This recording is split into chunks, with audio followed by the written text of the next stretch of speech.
तो चलिए आज एक बहुत ही इंटरेस्टिंग क्वेश्चन सॉल्व करते हैं। सवाल है the brain is responsible for, यानी हमारा दिमाग इनमें से किस चीज के लिए जिम्मेदार है। ऑप्शंस हैं, पहला ए थिंकिंग मतलब सोचना, फिर है be regulating the heart beat दिल की धड़कन को कंट्रोल करना, ऑप्शन सी है बैलेंसिंग द बॉडी यानी शरीर का बैलेंस बनाना, और आखिरी ऑप्शन है D all of the above. अब सही कंक्लूजन तक पहुंचने के लिए हमें हर ऑप्शन को आराम से ऑब्जर्व करना पड़ेगा।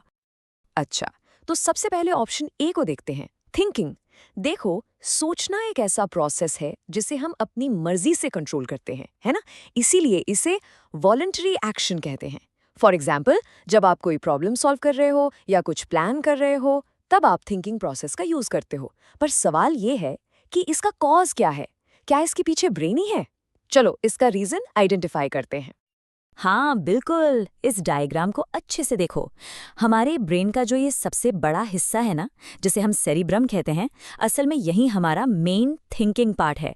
सिर्फ थिंकिंग ही नहीं, ये हमारी सारी वॉलंटरी एक्शंस, फॉर एग्जाम्पल चलना या लिखना, और साथ ही हमारी मेमोरी और इंटेलिजेंस, सब कुछ यही कंट्रोल करता है। तो इससे एक चीज़ तो साफ हो गई कि ऑप्शन ए डेफिनेटली ब्रेन का ही फंक्शन है। ओके, आगे बढ़ते हैं ऑप्शन बी पर, रेगुलेटिंग द हार्ट बीट। एक सेकंड के लिए सोचो, हमारा हार्ट तो अपने आप बीट करता रहता है, लेकिन जब आप दौड़ते हो या एक्सरसाइज करते हो तो उसकी स्पीड इंक्रीज हो जाती है, और जब आराम करते हो तो स्पीड डिक्रीज हो जाती है। तो इस चेंज को कौन कंट्रोल कर रहा है? क्या ये प्रोसेस भी ब्रेन के ही कंट्रोल में है? यस, इसके पीछे भी ब्रेन ही है। देखो, हार्ट बीट का रेगुलेशन एक इनवॉलेंट्री एक्शन है, मतलब ये हमारे कॉन्शियस कंट्रोल में नहीं होता। और जैसा कि आप इस डायग्राम में देख सकते हैं, ये फंक्शन हमारे हिंड ब्रेन का एक छोटा सा पार्ट है जिसे मेडुला कहते हैं, वो परफॉर्म करता है। तो इसका मतलब ऑप्शन बी भी बिल्कुल करेक्ट है। और हाँ, ये एग्जाम के लिए एक बहुत जरूरी पॉइंट है, इसे याद रखना।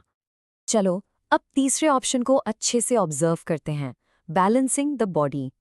कभी सोचा है, जब आप साइकिल चलाते हो या किसी पतली सी लाइन पर चलते हो या इवन एक पैर पर खड़े होते हो, तो आप गिरते क्यों नहीं?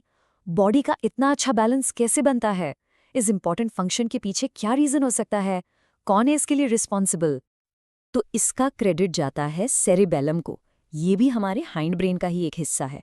जैसा आप इस डायग्राम में देख रहे हो, इसका मेन काम है हमारी वॉलंटरी मूवमेंट्स में प्रिसिजन लाना, उन्हें अच्छे से कोऑर्डिनेट करना, और सबसे इंपॉर्टेंट हमारी बॉडी का पोस्चर और बैलेंस मेंटेन करना।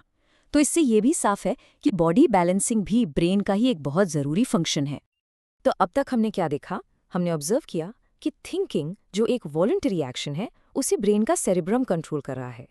फिर हार्ट बीट रेगुलेशन, जो एक इनवॉलंटरी एक्शन है, उसे मेडुला कंट्रोल कर रहा है।